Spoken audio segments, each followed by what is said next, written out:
ಎಲ್ರಿಗೂ ಸ್ವಾಗತ ಸುಸ್ವಾಗತ. ಇವತ್ತಿನ ಚರ್ಚೆ ಆರ್ಟಿಫಿಷಿಯಲ್ ಇಂಟೆಲಿಜೆನ್ಸ್ ಏನಂತ ನೋಡೋಣ.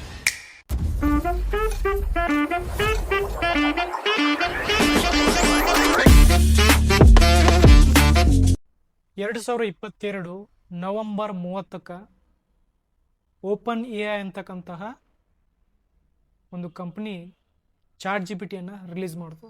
ನಾವೇನೇ ಒಂದು ಕ್ವಶನನ್ನು ಕೇಳಿದ್ರೆ ಅದು ಮನುಷ್ಯ ಯಾವ ರೀತಿ ಆನ್ಸರ್ ಮಾಡ್ತಾನೆ ಆ ರೀತಿ ಆನ್ಸರ್ ಮಾಡ್ತಕ್ಕಂತಹ ಕೆಪಬಿಲಿಟಿಯನ್ನು ಹೊಂದಿತ್ತು.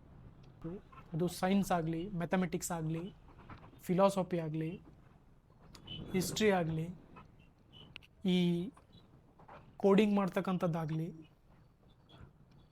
ಆ್ಯಪ್ ಡೆವಲಪ್ಮೆಂಟು, ವೆಬ್ ಡೆವಲಪ್ಮೆಂಟು, ಯಾವುದೇ ಟೆಕ್ನಾಲಜಿಯ ಏನೇ ಕ್ವಶನ್ಸನ್ನು ಕೇಳಿದ್ರು ಕೂಡ ಅದು ಅತ್ಯಂತ ಸುವ್ಯವಸ್ಥಿತವಾಗಿ ಅಕ್ಯುರೇಟ್ ಆನ್ಸರನ್ನು ಕೊಡ್ತಕ್ಕಂತಹ ಕೆಪಬಿಲಿಟಿ ಹೊಂದಿರತಕ್ಕಂಥ ಒಂದು ಚಾಟ್ ಜಿಪಿಟಿಯನ್ನು ರಿಲೀಸ್ ಮಾಡಿದ್ರು.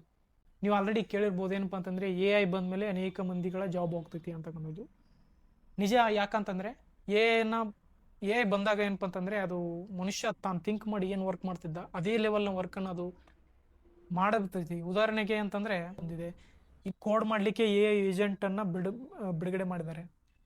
ಅದರಲ್ಲಿ ಏನು ಮಾಡ್ತಕ್ಕಂಥದ್ದಿಲ್ಲ, ಸಿಂಪಲ್ ಒಂದು ನಿಮ್ಗೆ ಯಾವ ರೀತಿ ವೆಬ್ಸೈಟ್ ಬೇಕು, ನಿಮಗೆ ಯಾವ ರೀತಿ ಆ್ಯಪ್ ಬೇಕು, ಆ ಥರ ನೀವು ಜಸ್ಟ್ ಅದೊಂದು ರೈಟ್ ಮಾಡಿಬಿಟ್ರೆ ಮುಗಿದೋಯ್ತು. ಅದನ್ನು ಬರೆದು ಬಿಡಬೇಕಲ್ಲೇ, ಅದನ್ನು ಬರೆದು ನೀವು ಓಕೆ ಕೊಟ್ಟರೆ, ಆ ಪ್ರಾಂಪ್ಟನ್ನು ಬರೆದು ಓಕೆ ಕೊಟ್ಟರೆ ಅದು ಸಂಪೂರ್ಣ ಆ್ಯಪನ್ನು ಬಿಲ್ಡ್ ಮಾಡಿ ಕೊಡ್ತೈತಿ. ನೀವೇನು ಇಂಟರ್ವೆನ್ಷನ್ ಮಾಡ್ತಕ್ಕಂಥದ್ದಿಲ್ಲ, ಅಲ್ಲಿ ಸಂಪೂರ್ಣ ಆ್ಯಪ್ ಮಾಡಿ ಕೊಡ್ತೈತಿ.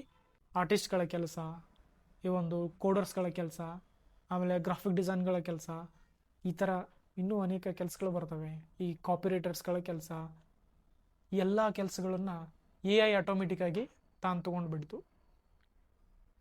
100 ಮಂದಿ ಮಾಡ್ತಿರ್ತಕ್ಕಂಥ ಕೆಲಸವನ್ನು 10 ಜನ ಮಾಡ್ತಕ್ಕಂಥ ಒಂದು ಸಂದರ್ಭವನ್ನು ಅದು ತಂದು ಹೊಡಿತು.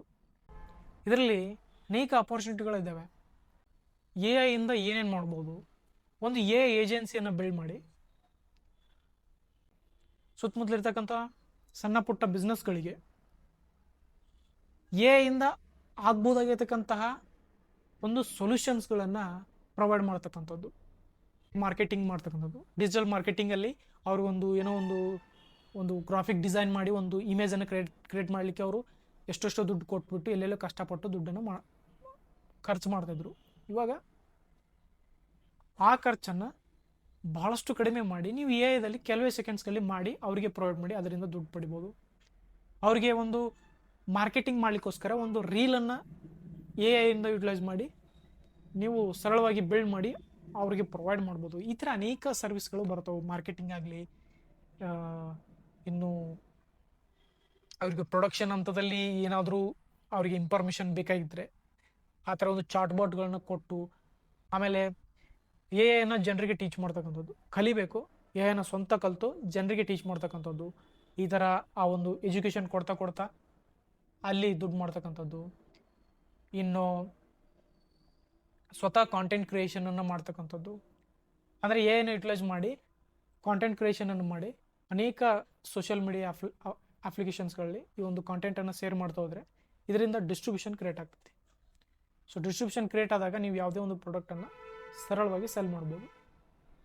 ಪ್ರಾಡಕ್ಟನ್ನು ಬಿಲ್ಡ್ ಮಾಡ್ತಕ್ಕಂಥದ್ದು ಇಂಪಾರ್ಟೆಂಟ್ ಅಲ್ಲ, ಇಲ್ಲಿ ಮೋಸ್ಟ್ ಇಂಪಾರ್ಟೆಂಟ್ ಏನಂತಂದರೆ ಆ ಪ್ರಾಡಕ್ಟನ್ನು ಮಾರ್ಕೆಟಿಂಗ್ ಮಾಡುವಂಥ ಕೆಪಾಸಿಟಿ ಹೊಂದಿರತಕ್ಕಂಥದ್ದು. ಅದನ್ನು ನಾವೇನು ಕರಿತೀವಿ ಅಂತಂದರೆ ಡಿಸ್ಟ್ರಿಬ್ಯೂಷನ್ ಪವರ್ ಅಂತ ಕರಿತೀವಿ. ಈ ಒಂದು ಎರಾದಲ್ಲಿ, ಈ ಒಂದು ಸಮಯದಲ್ಲಿ ಯಾವ ವ್ಯಕ್ತಿಗೆ ಹೈಯೆಸ್ಟ್ ಲೆವೆಲ್ನ ಡಿಸ್ಟ್ರಿಬ್ಯೂಷನ್ ಪವರ್ ಇದೆ ಅವನು ಮಾರ್ಕೆಟಲ್ಲಿ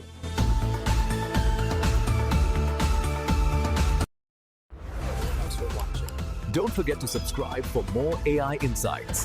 See you in the next one.